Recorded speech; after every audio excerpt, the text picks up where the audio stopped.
Bonsoir. Alors, comme vous le savez, nous célébrons le 100e anniversaire de la Révolution d'octobre, mais il faut aussi mentionner 100 ans d'anticommunisme et particulièrement les 20 ans d'existence d'un des plus importants ouvrages de propagande anticommuniste. J'ai nommé le livre noir de l'anticommunisme, conçu et marketé sur le modèle de la propagande de guerre, afin de créer une sorte de sidération. Opération, à propos des millions de morts, opération en partie ratée parce que certains auteurs du même livre avaient contesté la préface ultra polémique de Stéphane Courtois, mais qui fait toujours évidemment son petit effet. Alors nous republions également un livre noir de l'anticommunisme, je dis bien de l'anticommunisme, donc Annie Lacroix-Rise, qui est un des co-auteurs, en fera une présentation générale à la librairie Tropique bientôt.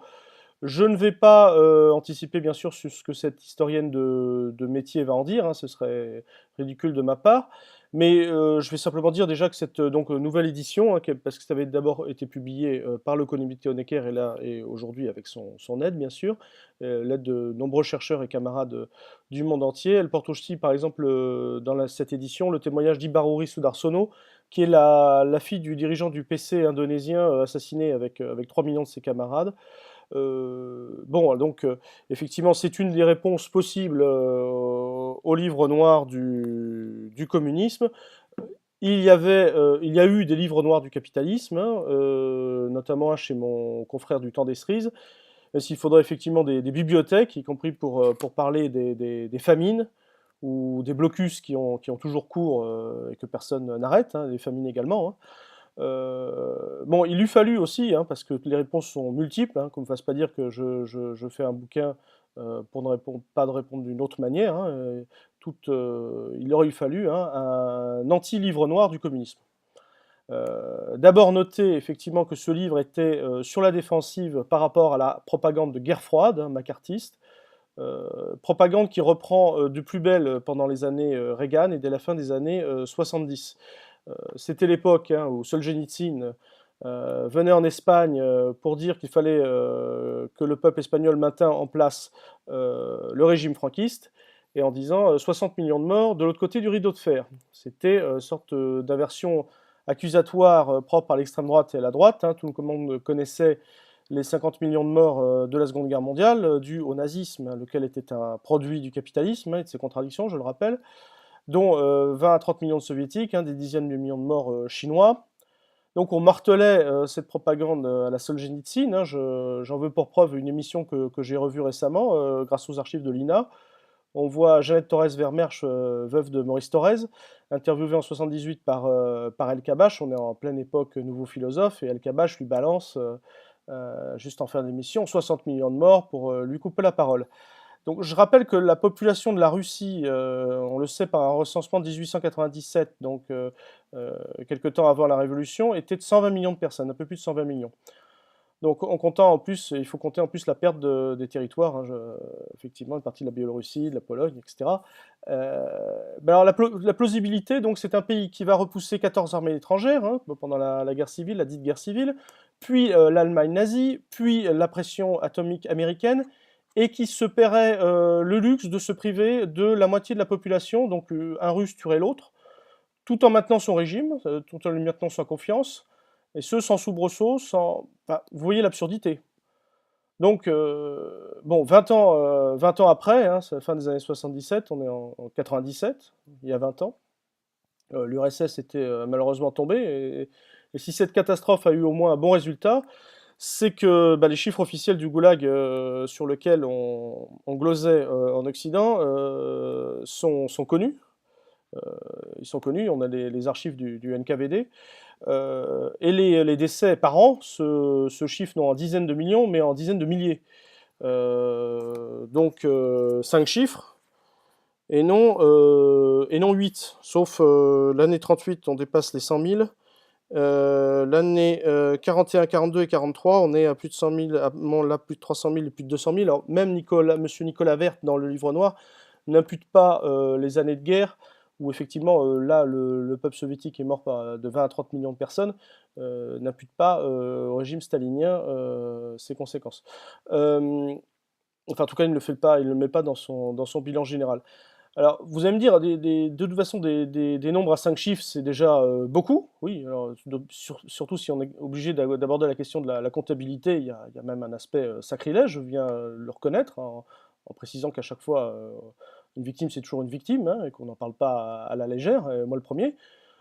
Bon, nuance quand même à laquelle il faut apporter une autre nuance, hein, c'est que s'il y avait des victimes et même des innocents, hein, même Molotov l'a reconnu, hein, qui est pourtant resté stalinien jusqu'à la fin de sa vie, même lui l'a reconnu dans ses mémoires, les entretiens avec Félix Tchouïev.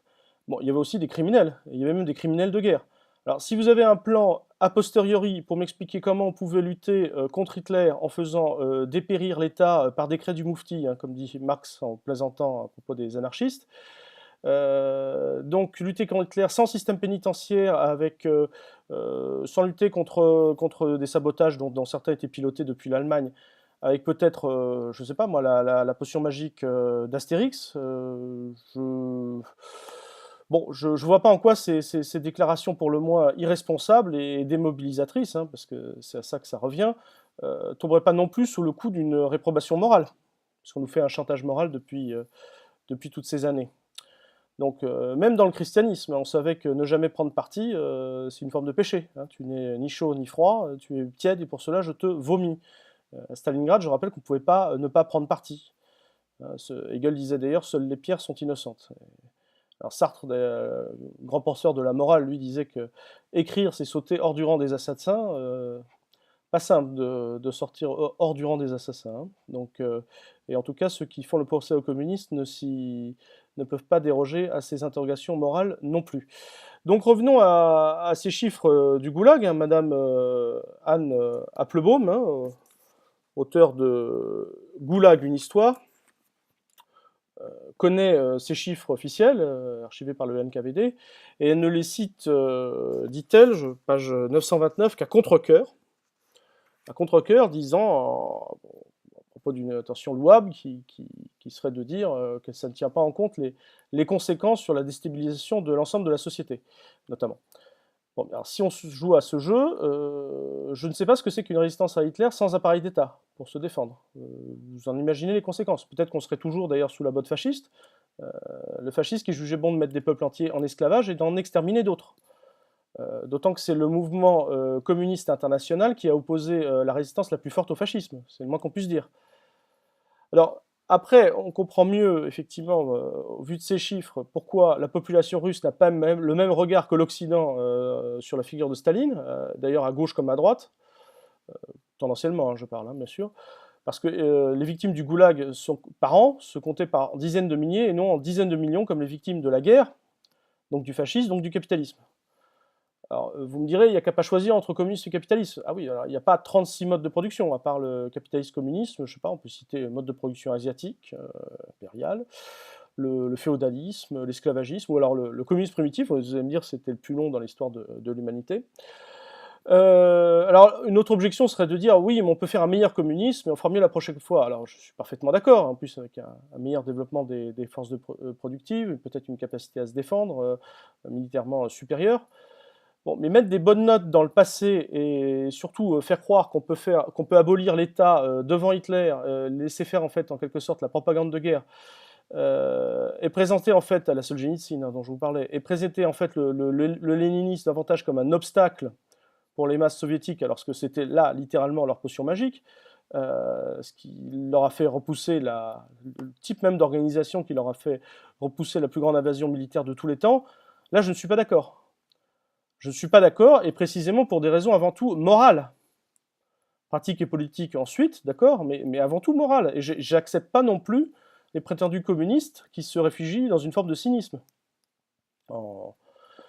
Et donc avec le livre noir, pour garder ce caractère certainement sensationnel et rivalisé avec les chiffres des deux guerres mondiales, qui sont quand même le produit du capitalisme, hein, tout en taisant le fait que le capitalisme a toléré un certain nombre de famines, encore jusqu'à l'époque actuelle, qui se chiffrent, famines qui, mises bout à bout, se chiffrent certainement en centaines de millions. Il fallait sans doute, bon, je ne veux pas forcément tomber dans un procès d'intention, je dis sans doute, mais pour M. Courtois, le préfacier, maintenir ces nombres à 8 chiffres. Donc 60 millions, bah, eh ben, ils vont trouver 65 millions alors, donc dans les renards du communisme, en Chine. Facile en Chine, contrairement à l'URSS, on a garde source. Mais l'avantage, c'est d'avoir un pays qui, tout au long de son histoire, a connu aussi un nombre enfin, millénaire de calamités naturelles qui se chiffraient effectivement en centaines de milliers, voire en millions de morts. Mais en taisant, effectivement, si on tait le fait que ces deux pays, la Russie et la Chine, ce sont les communistes qui ont mis fin à ce cycle infernal de famine, là, effectivement, il y a mal donne. Alors, vous me direz, en Occident aussi, le capitalisme y a mis fin, sauf que ce n'était pas sous le coup d'une invasion, sous le coup d'un encerclement de ce même capitalisme, hein. Donc pour la Chine, on est dans le même arbitraire de la guerre froide, au même moment d'avant la chute de l'URSS, hein, même période que sous McCarthy, ou j'allais dire au moment de la propagande à la Solzhenitsyn et aux nouveaux philosophes. On n'en sait évidemment pas autant que sur l'URSS. Mais si on raisonne un peu, qui veut faire croire que la Chine était mieux dans son état colonial ou semi-colonial depuis la guerre de l'opium jusqu'à l'invasion japonaise comprise? À l'époque, effectivement, l'Occident n'avait pas la même sollicitude pour les Chinois qu'il maintenait sous son joug. À l'époque, on ne comptait pas tant le nombre de morts chinois, parce que la vie d'un Chinois, pour les Occidentaux, ça valait pas grand-chose, hein. Je rappelle l'écriteau, interdit aux Chinois et aux chiens sur la porte de la concession européenne, enfin occidentale, à Shanghai. Donc, qui veut faire passer pour néfaste, globalement néfaste, le bilan des communistes qui non seulement ont libéré le pays, mais aussi réglé le problème millénaire des famines et amené le pays là où il en est, c'est-à-dire la première puissance économique mondiale. Alors les Chinois ont d'ailleurs conservé le portrait de Mao Tse-tung sur la place Tiananmen, bon, davantage sans doute comme symbole de souveraineté nationale que par une sorte de culte de la personnalité. On peut ne pas être d'accord avec tout ce qui se fait en Chine, mais au moins les Chinois ont compris, contrairement à Khrouchtchev, qu'on pouvait abandonner le culte de la personnalité sans pour autant recourir à la stratégie très bancale du bouc émissaire. Mais donc bon, on s'appuie sur les Chinois pour gonfler, enfin pour maintenir ces chiffres de propagande de guerre. Sauf qu'avec de pareilles méthodes, ben, on a envie de dire, effectivement, vous qui jugez, vous serez jugés à la même aune, hein, comme disait saint Matthieu, hein, dans la parabole de la paille et de la poutre. Et donc alors, concluons, quel est le bilan de ce livre noir du communisme 20 ans après? Alors je vais citer une fois n'est pas coutume Rivarol, hein, les apparitions ont l'heureuse sagesse de n'apparaître qu'à ceux qui y croient. Donc tout cet argumentaire, effectivement, prêche des convaincus, hein, c'est les mêmes qui vous déversent des tombereaux d'injures sur Robespierre depuis 200 ans. Bon, sauf que là, il me semble que cette propagande touche également les indécis, hein, ceux qui disent aujourd'hui, alors qu'ils ne l'auraient peut-être pas fait auparavant, la politique ne sert à rien, on a toujours tort de se révolter, pour inverser un peu la formule de Mao, justement, le communisme, c'est on a raison de se révolter. Alors même certains vont se parer du masque du gauchisme, voire de l'anarchisme, hein, en mettant avec des scies Paris en bouteille, hein, à bon dos l'anarchie, hein. On voit même, m'a-t-on dit, le livre noir au congrès de la CNT. J'ai vu que Courtois était invité à la librairie de la fédération anarchiste. C'était dans le diplôme de 2009 que j'ai vu ça. Bon, c'est facile. C'est facile d'être anarchiste aujourd'hui, hein, de ne jamais répondre à rien et de ne jamais répondre de rien. Voilà, c'est tout pour aujourd'hui. À demain.